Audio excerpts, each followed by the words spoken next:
Tahun 2025 menjadi babak penting dalam perjalanan politik dan kepemimpinan Kang Deddy Mulyadi. Bagi sebagian orang, ia adalah figur yang kontroversial, blak-blakan, emosional, dan sering melawan arus. Namun bagi pendukungnya, tahun 2025 justru dianggap sebagai tahun pembuktian, saat gagasan lama yang dulu dianggap tidak populer mulai terasa dampaknya secara nyata. Dalam situasi Indonesia yang masih bergulat dengan ketimpangan sosial, kerusakan lingkungan dan krisis kepercayaan terhadap elit politik, Kang Deddy tampil dengan pendekatan yang berbeda, lebih membumi, simbolik dan langsung menyentuh masyarakat bawah. Berikut adalah keberhasilan KDM di tahun 2025.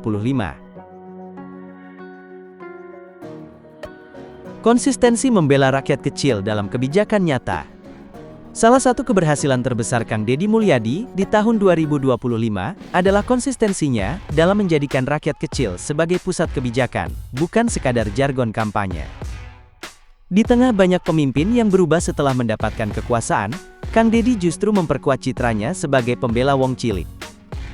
Ia aktif mendorong kebijakan yang melindungi pedagang kecil, petani, buruh informal, dan masyarakat adat dari tekanan ekonomi maupun kepentingan korporasi besar. Keberhasilan ini terlihat dari keberaniannya menentang praktek-praktek yang merugikan masyarakat bawah, meskipun berpotensi tidak populer di kalangan elit. Kang Deddy seringkali mengambil posisi yang tidak aman secara politik, seperti menolak penggusuran tanpa solusi manusiawi, atau mengkritik proyek pembangunan yang mengorbankan lingkungan dan ruang hidup warga. Di tahun 2025 pendekatan ini mulai mendapat legitimasi luas karena masyarakat merasakan langsung dampaknya, bukan hanya mendengar janji. Penguatan identitas budaya Sunda sebagai fondasi kepemimpinan.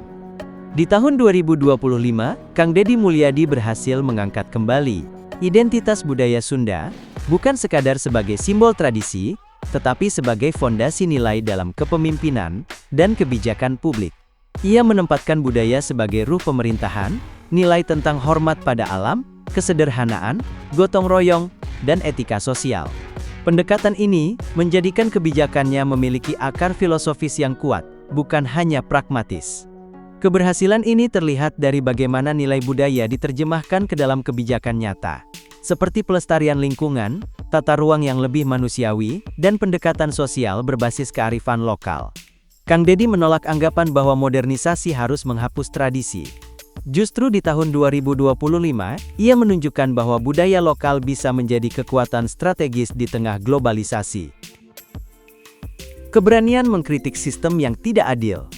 Tahun 2025 menegaskan Kang Deddy Mulyadi sebagai salah satu tokoh politik yang berani mengkritik sistem, bahkan ketika ia berada di dalam struktur kekuasaan. Keberanian ini menjadi keberhasilan tersendiri karena tidak banyak pemimpin yang mampu bersikap kritis tanpa kehilangan posisi. Kang Deddy justru menjadikan kritik sebagai alat koreksi, bukan sekadar oposisi emosional. Ia secara terbuka mengkritik kebijakan yang dinilai menyengsarakan rakyat, praktik birokrasi yang tidak efisien, serta mentalitas elit yang jauh dari realitas masyarakat. Kritik-kritik ini seringkali disampaikan dengan bahasa tajam, namun tetap berbasis pada realitas lapangan. Di tahun 2025 keberanian ini membuatnya dipercaya sebagai suara alternatif di tengah politik yang sering dianggap penuh kepura-puraan. Keberhasilan ini juga terlihat dari dampak psikologisnya terhadap publik. Banyak masyarakat merasa diwakili oleh keberanian Kang Deddy. Pemanfaatan media sosial sebagai alat edukasi politik. Di tahun 2025, Kang Deddy Mulyadi berhasil memanfaatkan media sosial, bukan hanya sebagai alat popularitas, tetapi sebagai sarana edukasi politik dan sosial. Ia menggunakan platform digital untuk menyampaikan nilai, kritik dan refleksi dengan gaya yang personal dan emosional. Keberhasilan ini membuat pesannya menjangkau lintas generasi, terutama anak muda. Alih-alih konten formal, Kang Deddy sering menyampaikan pesan melalui cerita, simbol, dan pengalaman langsung. Ini membuat isu berat seperti ketimpangan sosial, kerusakan lingkungan, dan moralitas kekuasaan terasa lebih dekat dan mudah dipahami. Pendekatan ini menjadikannya salah satu figur politik dengan engagement tinggi dan pengaruh naratif yang kuat. Keberhasilan ini penting karena mengubah cara masyarakat melihat politik. Politik tidak lagi terasa kaku dan jauh, tetapi hadir dalam bentuk percakapan sehari-hari. Mengubah kontroversi menjadi modal politik.